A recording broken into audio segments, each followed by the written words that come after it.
Welcome to The Explainer. Today, we're talking about this little device that's in pretty much every single pocket, but honestly, very few of us have actually mastered it. We're going to break down how you can tame this digital beast and make your smartphone work for you instead of feeling like you're trapped by it.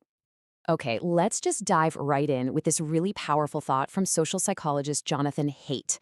This quote, it just perfectly captures the wild shift we've all been through. Our phones aren't just gadgets anymore, are they? They're portals to a whole other world. And just understanding that is the very first step to taking back control. And to really get a sense of the scale we're talking about, just look at this number. There are now more mobile subscriptions on Earth than there are people. Think about that for a second. These devices aren't a luxury anymore, they are completely woven into the fabric of our lives. And for all of us, especially students, the smartphone is a classic double-edged sword.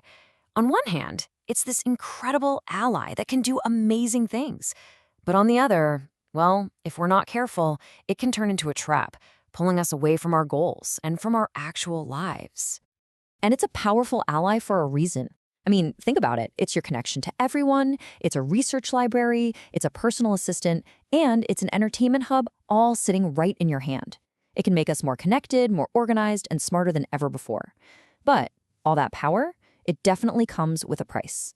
So that price, we can actually break it down into what the source material calls the 4 pillars of captivity. These are basically the 4 main ways our phone use can kind of silently start to undermine our well-being, turning this helpful tool into something that actually holds us back.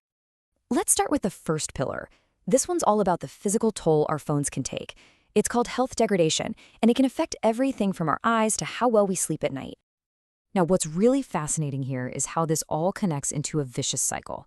You've got the eye strain and the blue light, which messes with our sleep.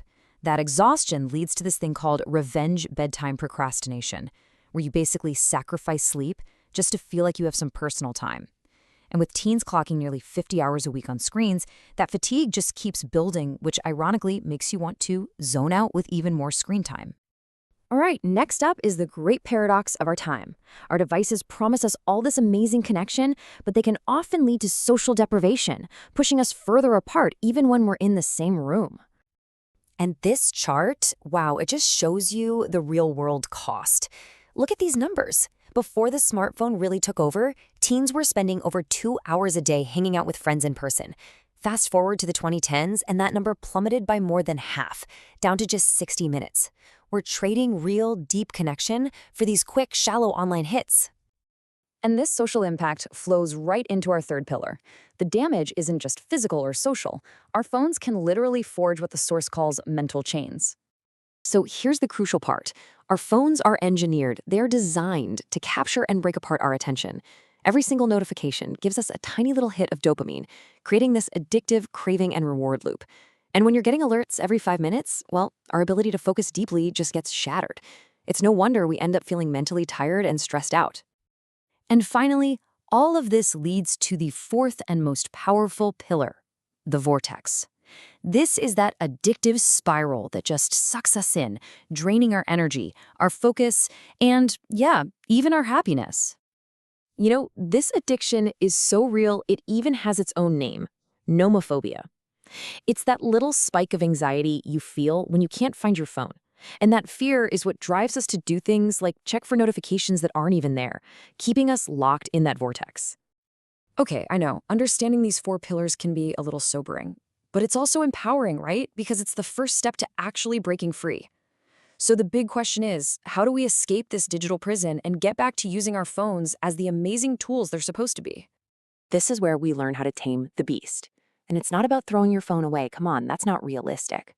It's about developing a new set of skills and strategies to manage it so it doesn't manage you. It really all starts with being intentional. This isn't about good versus bad. It's about using the right tool for the right time. Your phone is fantastic for working on a group project or listening to a podcast on the go, but it's absolutely the wrong tool during dinner with your family or for that hour right before you try to sleep. Just being mindful of these moments is a total game changer. Now, here is one of the most powerful things you can do, like right now. Use this 3-tier system for your notifications. High priority stuff, urgent calls, gets a sound. Medium priority, like group chats, gets a silent banner.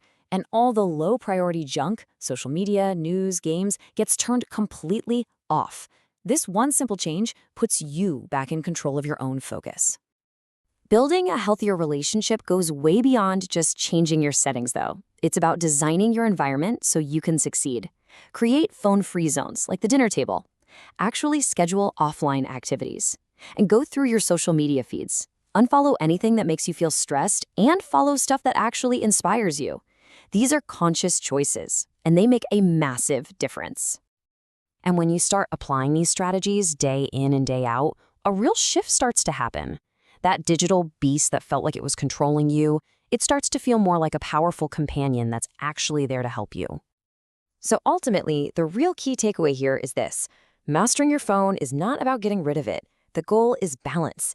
It's about using it with intention so it amplifies your life without overshadowing all the amazing real stuff happening offline. So, to get you started on that journey, we're going to leave you with a question to reflect on. Just take a minute to really think about your own habits. Because identifying that impulse, that automatic reach for the phone, that is the first and most important step toward taming your own digital beast.